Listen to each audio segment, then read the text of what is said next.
Welcome to Smackdown! I can't have as much enthusiasm. It is almost midnight and I am sleepy. Oh, you But can. We are quickly Oh, recording Smackdown. I'll give you your enthusiasm. Welcome to Smackdown. Welcome. It's Smackdown. That's it. There's no Big Show doing moonsault, but hey, it's Smackdown. Thank you, Sue. Okay, continue. So we start off with the Generation X, cheap pop, some booze after Cheap last week. pop. Let's get Cheap it. pop, some booze after last week. It's kind of Triple H doing an over-the-top coronation for Sean's first night on the job. Sean's first night on the job. After last week, he super kicked his partner, Teddy Long. Sean does say very many times that he kind of regrets it, but also kind of doesn't. It's kind of like both sides of him, like before God and after God clashing. But did Sean ever do dance over top of the corpse of Teddy Long? He didn't. He did not, sadly. I kept saying he didn't, so yeah, he didn't. He did it to Bret Hart in a wheelchair, but not to Teddy Long. This is different, because that was the 90s. Aww. And basically, it's basically just a way to, you know, have Triple H be a dick, over push Sean's night one. Shows that Sean is remorseful for super kicking Teddy, but also is happy to, you know, take on the reins of being SmackDown General Manager. 79. 79, Pog. Start the show with a 45 for Bo Dallas versus Billy Gunn, both getting a 41, which is good. Decent reaction from the crowd, but terrible wrestling.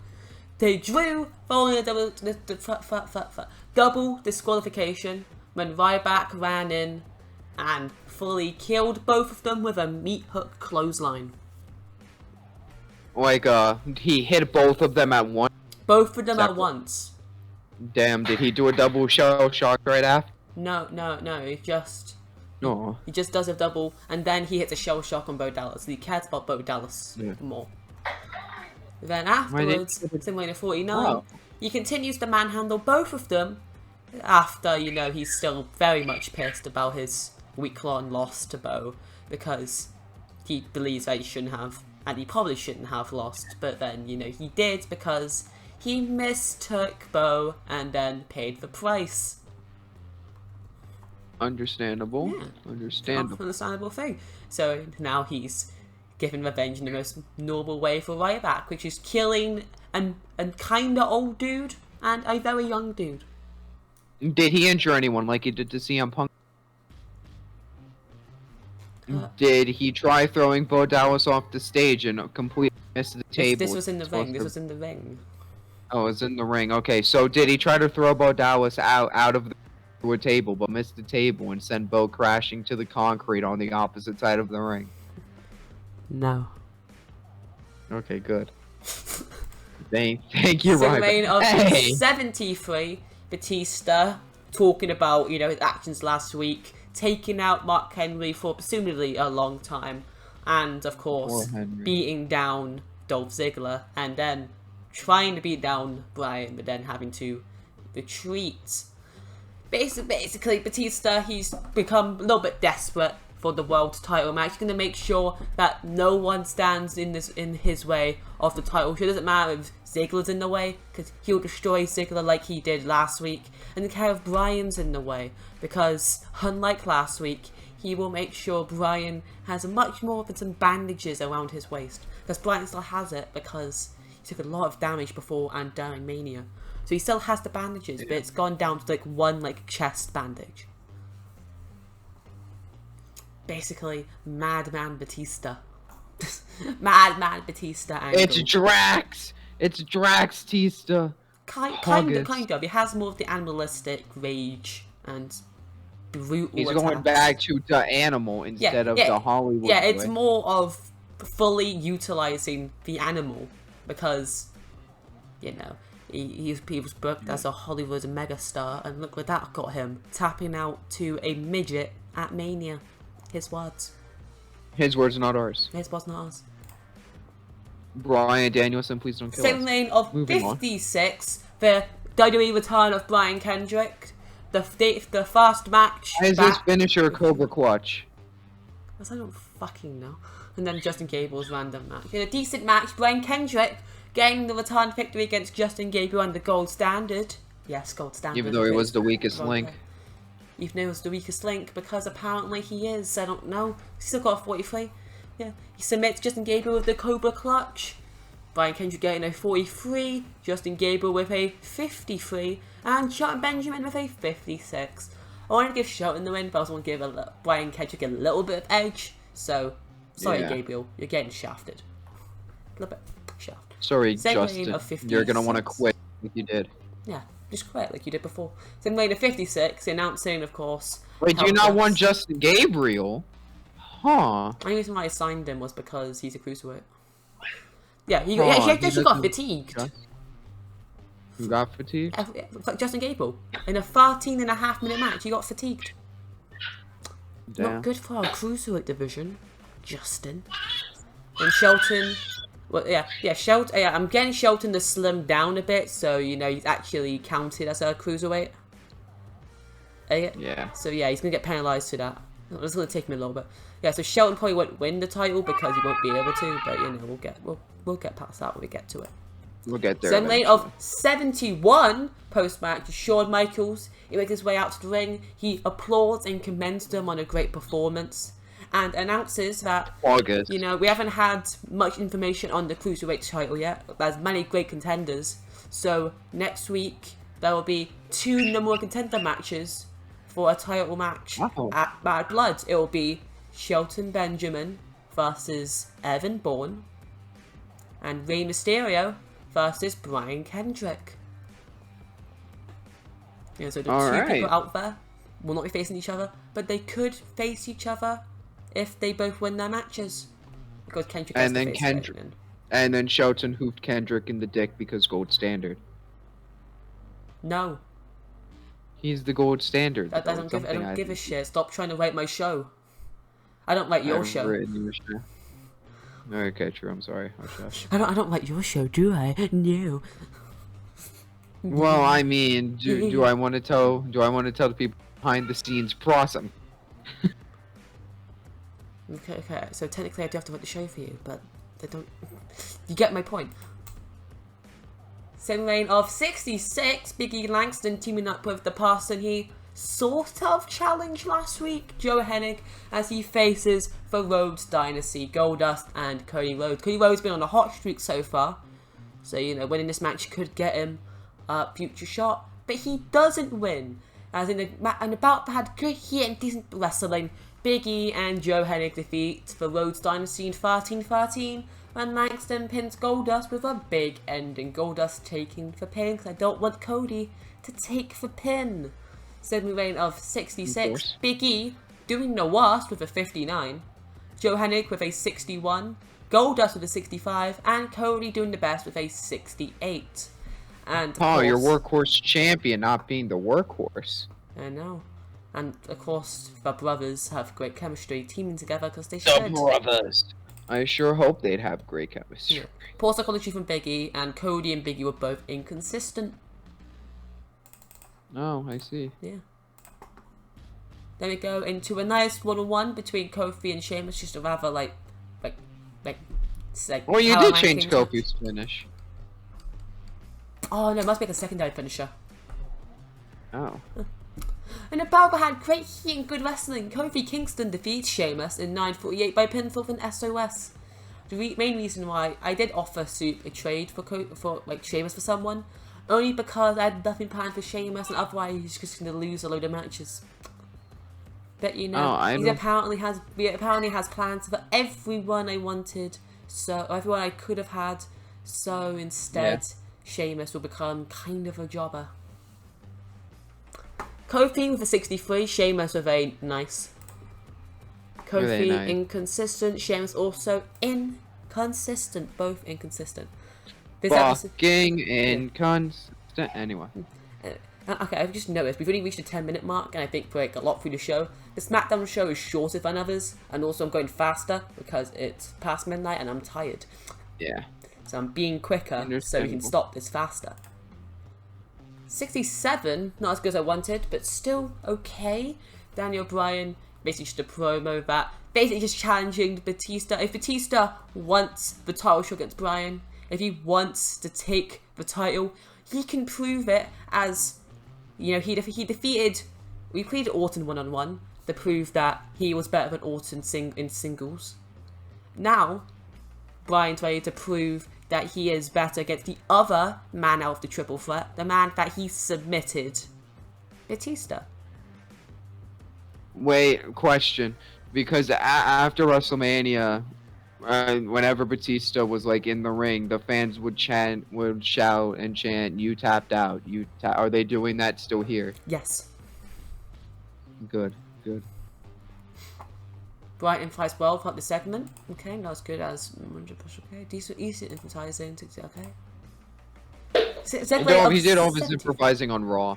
Yeah, he's used all but that on Raw, you know. Raw wasn't doing good, so he thought he would put much more effort into it for once. So Raw could actually get a little bit good. Hey, so Shawn Michaels and Triple H are in Shawn's office. They're talking about a little bit of strategy. Triple H is also there for the night. He's kind of also helping Shawn as he gets, you know, into this new role. As, you know, he gets a Skype call from someone. It's 2014, people still use Skype a lot around this time. So it's like, who's calling me? I had a Skype account around this time, so yeah, no, that's true. It's like an unknown caller. Who could it be, Hunter? The Hunter goes around to Shawn's side of the table. He click play, and it's just, and Teddy says, like, holla holla. And Shawn's like, oh, hey Teddy, sorry for kicking you in the face. And Triple H is like, what the fuck do you want, you piece of shit? He's like, oh.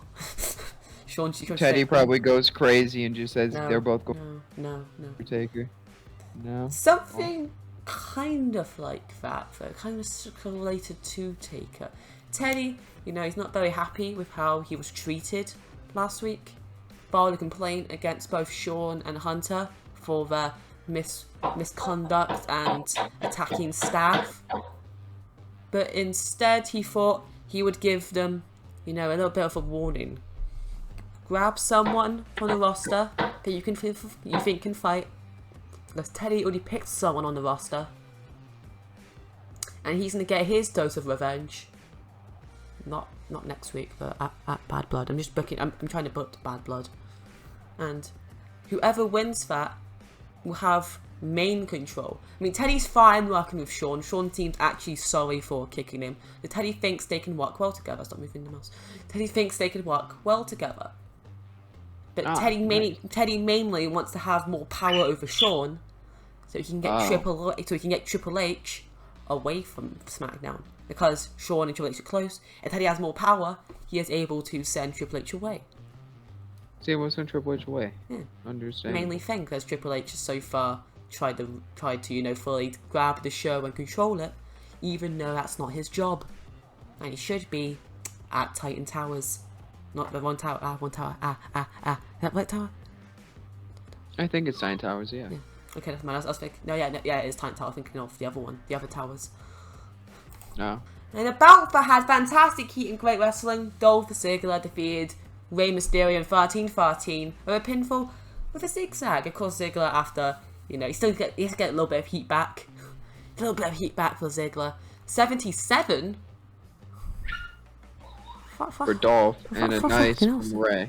And a nice for Rey. Office game. I did put in to keep strong. That might have hindered it a little bit. So that might have been why it dropped down to a 67. Also, yeah, Office game. And also, Rey's getting older. Declining physical ability. Inconsistent. Still a pretty good match. But for both talents, still a pretty good match. Yes. I checked everything else. Then we go into just a simple squash match. The Wyatts, the first time team up as the full trio to completely squash cool looking Sin Cara and David Otunga in 5:18 when Bray pins Sin Cara with a sister Abigail. That's what that says. No, it does not say standing. Shut up. I said it doesn't. Don't even mention the name of what it actually says. Okay, anyway. So Sin Cara getting in the ring for 41, Otunga 40, Rowan getting a 7, Harper with a 55, and Bray doing the best with a 70, the announcing and the color commentary giving the match a boost. Yes. Sin Cara fatigued and inconsistent, Bray Wyatt inexperienced, and Eric Rowan inconsistent. He's okay. And then post-match, the lights all slowly turn off until it's only one like little spotlight. Everyone gets their Firefly phones, turn on their flashlight at the full bright as it drains the battery. Bray kneels down in the ring. And he doesn't say much for this. He just says, over the last 2 weeks, I have been withering down Cena's mental state, trying to break the walls that stopped him at Mania. And Wyatt feels that at Bad Blood, you'll see the Cena that he wants you to show, wants you to see. Well, you know what I meant. My mind fucked up. It doesn't matter. Then, your hero is slowly becoming the villain, sort of thing. Yeah. It's like corrupting him. It's been torturing Cena for 2 weeks. I mean, if you talk to someone for 2 weeks, they're gonna constantly getting beat down. It's going to have a big effect on them, and you'll see that effect at Bad Blood.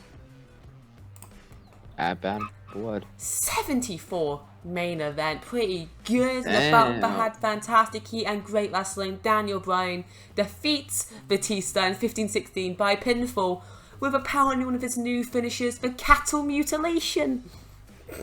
By submission, the cattle mutilation. Yeah. Sorry. Once again, Batista tapping out to Daniel Bryan. The crowd very happily chanting both yes and you tapped out. Both. You tapped out. You tapped out. You tapped out. Batista with a 71. Daniel Bryan once again popping off with an 87. Batista having poor psychology and declined physical ability. I put the best of the best on here. Mike Chioda and Triple H both working on the match. Nice. But I feel that your show's gonna do a little bit better than mine. I felt mine did good. Was that? But I feel like yours gonna peak over mine.